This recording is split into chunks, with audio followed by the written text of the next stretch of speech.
Hari ini seperti hari-hari sebelumnya.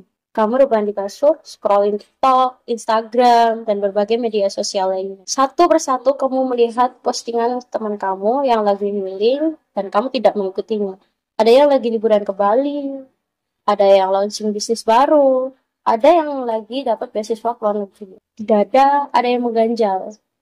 Perasaan yang sulit dijelaskan. Campuran antara iri, cemas, dan rasa tertinggal. Kamu bertanya pada dirimu sendiri, kenapa kehidupan mereka terlihat seperti sempurna, sementara aku di sini sendirian, tidak melakukan apa-apa.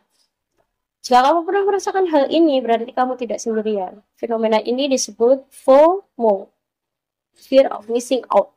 Dan kita hari ini akan membahasnya melalui perspektif yang sangat jarang dibahas, yaitu psikologi Islam dalam konsep nafs. FOMO merupakan kecemasan yang timbul ketika kita melihat orang lain sedang mengalami sesuatu yang menyenangkan dan berharga, sementara kita tidak ada di sana.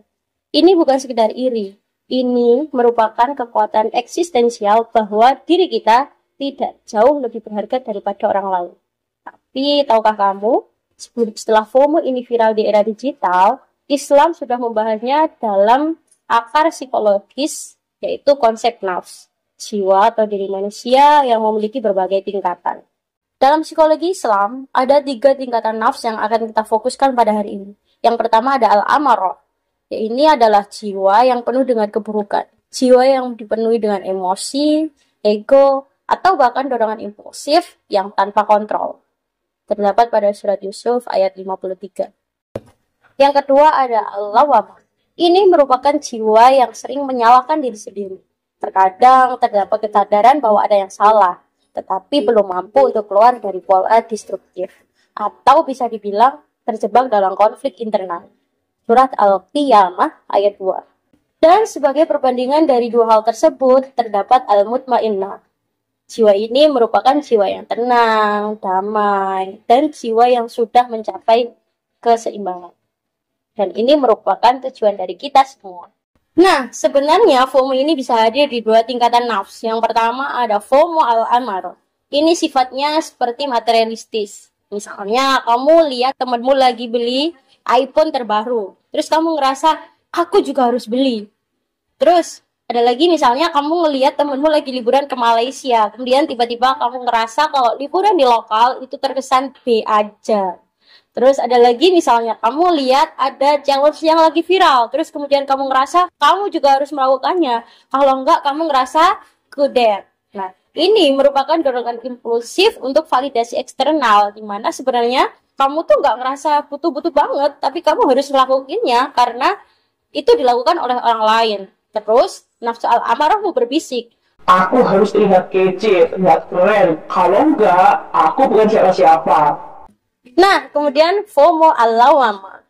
Kenapa aku tidak seperti mereka? Nah, ini FOMO yang paling menyakitkan. Dimana ini bukan tentang iri dan dengki lagi, tetapi tentang identitas dan nilai diri. Kamu melihat teman SMP-mu yang sudah menjadi dokter, sementara kamu masih stay di pekerjaanmu yang sekarang.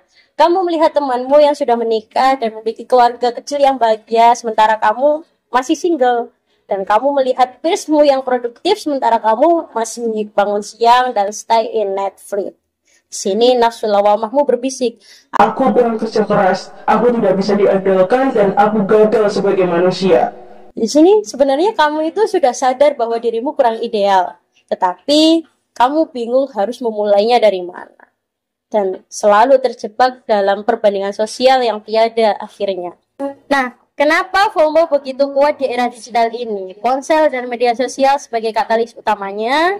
Dan kita seringkali melihat highlight real life hidup orang lain tanpa kita mengetahui BTS-nya. Media sosial, algoritmanya diatur untuk kita terus-menerus scroll, like, comment, share, dan menciptakan dopamin di otak dan berakhir siklus adiksi. Dan lebih berbahayanya, kita mulai mengukur kehidupan nilai dari kehidupan kita dari matriks digital. Seberapa banyak like, seberapa banyak followers, seberapa banyak viral atau tidaknya. Di sini, nafsu al-lawamah semakin menjadi-jadi di mana mendorong untuk validasi eksternal yang tiada cukupnya. Ketika kita mulai menyadari bahwa kita sudah scrolling 3 jam penuh tanpa produktivitas sama sekali, di sini nafsu lawamah semakin bergulit, sangat-sangat bergulit, sebergulit-bergulitnya. Kemudian apa dampak nyata dari FOMO? Pada tahun 2024, dari Universitas Airlangga melakukan penelitian bahwa remaja yang menghabiskan 3 jam non-stop berselancar di media sosial cenderung berdampak pada kecemasan dan depresi. FOMO tidak hanya tentang kesedihan sesaat, tapi juga berdampak pada gangguan mental yang cenderung kronis, kemudian penurunan self-esteem yang sangat kuat, dan lain sebagainya. FOMO merupakan ujian nafs di era digital ini. Tapi ingat, kamu bukan korban. Kamu berhak menentukan nafs di level mana untuk kamu operasikan saat ini. Sementara media sosial hanyalah alat. Dan nafsmulah yang memiliki hak penuh untuk menjadikan alat itu menjadi sesuatu yang berharga, bermanfaat, atau malah musibah.